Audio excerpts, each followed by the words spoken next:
Hey everybody, welcome back to the Court of Random Opinion. My name is Lauren Neidigh.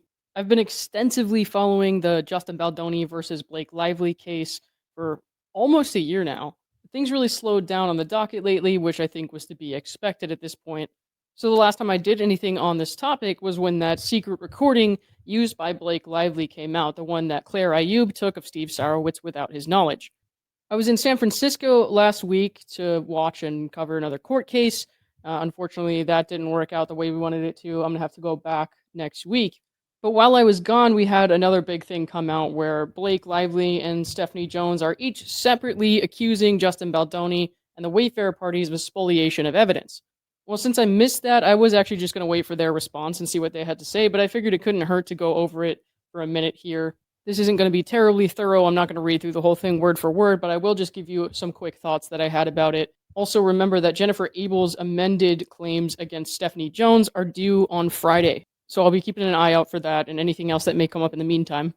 So with this motion, now that discovery is closed, it does kind of seem like Blake Lively has just not been able to come up with anything to support or really prove in any way that there was some sort of defamation by a smear campaign. Standard defensive PR tactics by the Wayfarer parties preparing to protect themselves and then actually doing that in practice, that's not a retaliatory smear campaign. And now that it seems she hasn't been able to come up with anything, she's trying to say that they basically destroyed or deleted the evidence of any smear campaign, which doesn't really make a lot of sense in the context here. They once again sound paranoid, saying that there was some sort of, onslaught of negative publicity that the Wayfarer parties say was organic, and then they say that, but that coincided perfectly with their plan. No, dude, you sound insane. They say that there is substantial evidence that the retaliatory campaign was implemented as planned. But once again, as I said before, defensive PR tactics are not a retaliatory smear campaign. So they're saying that Justin and Wayfarer failed to preserve certain communications or documents that would have given Blake Lively evidence of a smear campaign. But that makes no sense because they're saying that this includes messages going back to November 2023, which was during filming, I believe. So none of this was even happening. Blake is now claiming that she sent them preservation orders going back to that time in November 2023.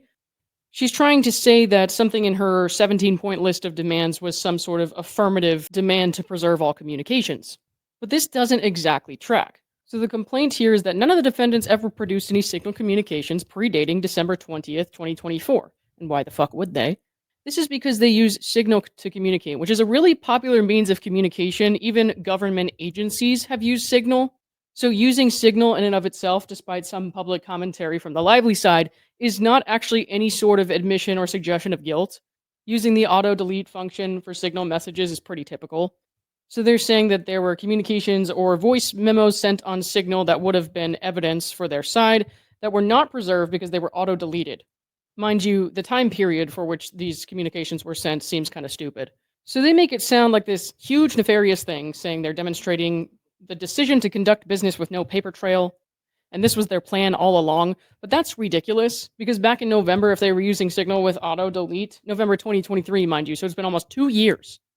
They didn't even know there was going to be a lawsuit. The lawsuit came over a year later. This is ridiculous.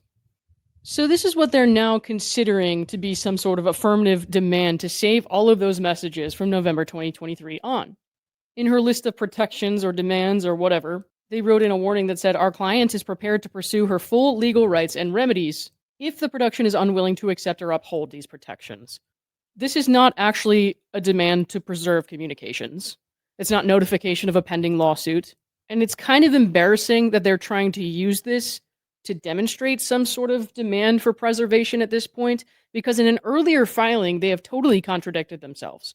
Because Mike Gottlieb, in an earlier filing, wrote that Blake Lively sent her initial preservation orders on December 20th, 2024.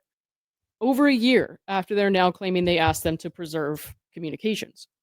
She says what she's continued to harp on all along, which is that defendants intentionally used ephemeral communications to execute their plans in an untraceable manner without fingerprints. But the thing is, if she had actually sent a preservation demand at that time, then she would have those messages. Just like she has the messages from the actual period of time beginning from when she sent her real preservation demands.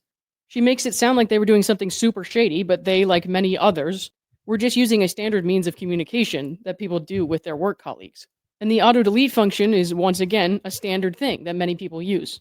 None of this matters because they were not obligated to ensure the ongoing preservation of those communications. They were not asked to do so. Now, Blake is asking for severe sanctions, of course. I don't even know how many sanctions motions they've filed at this point. Several. She wants them to be penalized with monetary sanctions. She also wants the jury to be instructed that certain facts are admitted and must be accepted as true. This is insane. Now, I know how these people operate. I've watched the way they do things for, like I said, almost a year now. I've been the subject of some of their attempted discovery. They tried to get my very private information because Blake Lively didn't like what I said about her online. They intentionally suggested to the public that I and others were named by tag in their disclosures when that was not true, and they knew that was not true. They tried to ruin the reputations of over 100 people who spoke about Blake Lively online and move forward with some paranoid notion that we were paid to do so. And that 107 people included at least a couple with one subscriber. So these weren't just monetized accounts. She went after anyone who was talking about her in a way that she didn't like. So I know how paranoid she is. I know she doesn't care to operate above board. And I know she's not an honest person. I don't need to see messages from November 2023 on to know that. Like I said, those were just some quick thoughts. I don't really have anything else for you today. I'll keep an eye out for those amended claims and anything else that might come up in the meantime. So thanks for listening, guys. I will see you all soon.